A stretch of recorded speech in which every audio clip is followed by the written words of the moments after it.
Hello my spiritual seekers. तो आज हम बात करेंगे कि स्वर्ग और नर्क होता है। इसे हम कुछ इस तरह समझ सकते हैं कि जैसे रेडियो पर डिफरेंट फ्रिक्वेंसीज पे डिफरेंट चैनल होते हैं, उसी तरह से हम सब की एक अलग फ्रिक्वेंसी होती है और वह फ्रिक्वेंसी हमारे कर्मों से बनती है। अगर किसी के अच्छे कर्म हैं तो मीन्स वो हाई वाइब्रेशन पे या हाई फ्रिक्वेंसी पर है, और अगर किसी के बुरे कर्म हैं तो वो लोअर फ्रिक्वेंसी या लोअर वाइब्रेशंस पे है। उसी तरह से स्पिरिट वर्ल्ड में लोक होते हैं। स्वर्ग या नर्क नहीं, लेकिन लोक होते हैं। और निम्नतर लोक, क्योंकि वहाँ बुरे कर्मों वाली आत्माएं जाती हैं या लोअर वाइब्रेशनल सोल्स होती हैं, तो उसे हम नर्क कह देते हैं।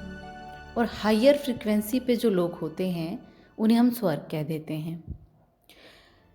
टोटल मिलाकर 7 जीवात्मा जगत में 7 लोक या तल होते हैं। प्रत्येक लोक में 10 स्तर होते हैं।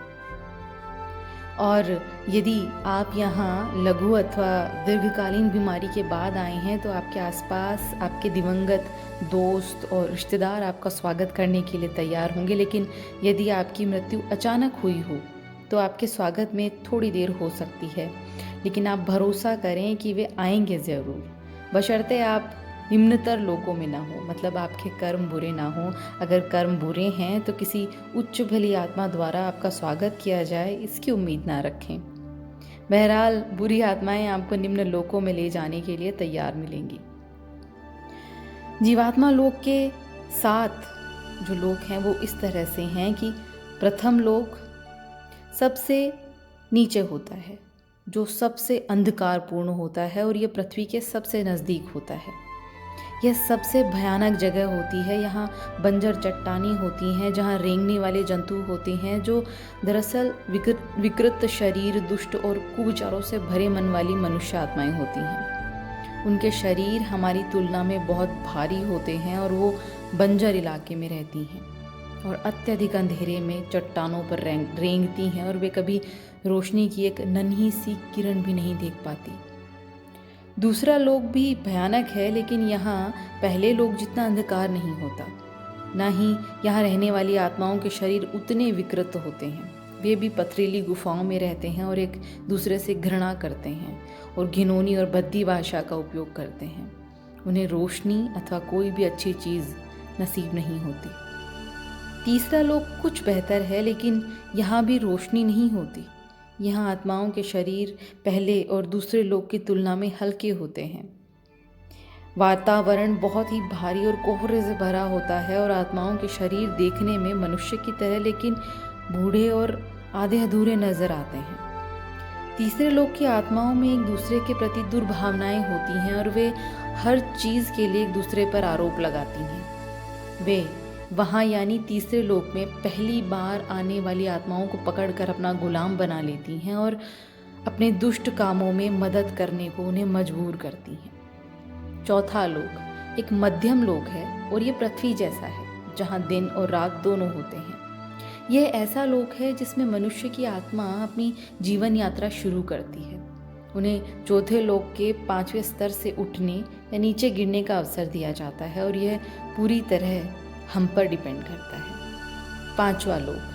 पांचवा लोक से स्वर्ग शुरू होता है, जो धरती के किसी सुंदर स्थान जैसा होता है। आकाश में हमेशा एक हल्की सी चमक रहती है और इस लोक की आत्माएं एक दूसरे की हेल्प करती हैं। उनके शरीर काफ़ी हल्के होते हैं और उनमें कोई विकृति नहीं होती। छठा लोक जो बहुत सुंदर है, यहाँ खूबसूरत चमकीली हरी घास, पेड़ और ऐसे रंग बिरंगे फूल होते हैं जो पृथ्वी पर नहीं पाए जाते।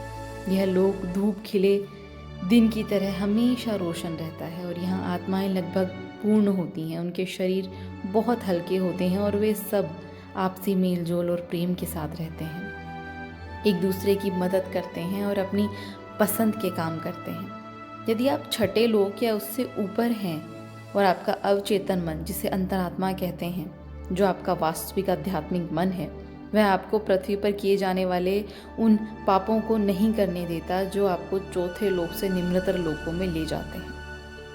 7वां लोक सातवां लोक उच्चतम लोक है और पृथ्वी के लोग इसकी सुंदरता की कल्पना भी नहीं कर सकते।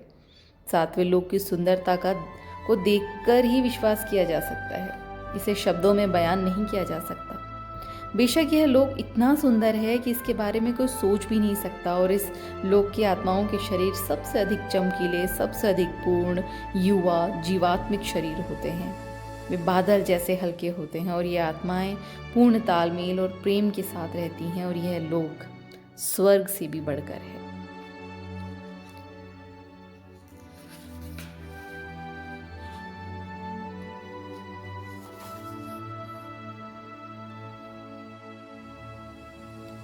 हम यहाँ जीवात्मा जगत में बहुत खुश रहते हैं। लोक 5, 6 और 7 में हम कभी एक दूसरे को नुकसान नहीं पहुँचाते। हम हंसते हैं, हंसी मजाक करते हैं और एक दूसरे को चिढ़ाते भी हैं, और हमेशा काफ़ी उत्साहित रहते हैं। पर हम कभी परेशान या दुखी नहीं होते। पर धरती पर जब हमारे परिजन दुखी होते हैं तो हम दुखी हो जाते हैं।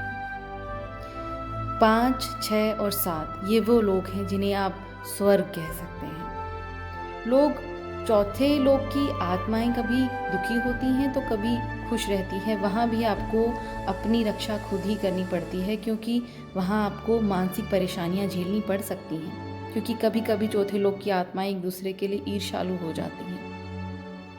निम्नतर लोक, लोक 1, 2 और 3, वहाँ की आत्माएं बहुत दुखी रहती हैं और वो बस एक दूसरे के लिए क्रोध, घृणा, नफरत यही बांटती रहती है। लेकिन यहाँ तक कि लोग चौथे में भी आपको अपनी रक्षा करनी होती है, क्योंकि कोई आपको जब मानसिक रूप से परेशान करता है तो कोई और आपकी रक्षा करने के लिए तब तक नहीं आएगा जब तक आप सच्चे मन से ना पुकारें, और इसमें सदियां लग जाती हैं। हम इन लोकों में इतने प्रेम भाव से रहते हैं कि धरती पर से यहाँ आने वाली आत्माएं पूरी तरह से स्वतंत्र महसूस करती हैं। उन्हें किसी प्रकार का भय, दुख, शारीरिक तकलीफ और पीड़ा नहीं होती। हम कहीं प्रेम का वास होता है, और सबसे अधिक महत्व इस बात का है कि हम एक बेहद खूबसूरत जगह में रहते हैं। तो क्या ये ठीक नहीं है कि हम ईश्वर के बनाए नियमों पर चलें, जिससे हम उच्चतम लोगों तक पहुंच पाएं? तो पृथ्वी के लोगों, ईश्वर के नियमों का पालन करने का दृढ़ संकल्प करें। इस बात का दृढ़ संकल्प करें कि कभी गलत राह पर न चलें, और हमें भरोसा है कि ईश्वर आप सभी का भला करेंगे। जैसा कि हमने पहले भी कहा, आप अपनी माँ का चयन करते हैं, पर क्यों आपको बार बार जन्म लेना चाहिए और कई जीवनों से होकर गुजरना चाहिए? पृथ्वी पर रहने वाले आप सभी जानते हैं कि अधिक अनुभव पाने के लिए आप बार बार जन्म लेते हैं, पर इसका मुख्य उद्देश्य होता है आध्यात्मिक उन्नति करना और उच्चतर लोकों में जाना।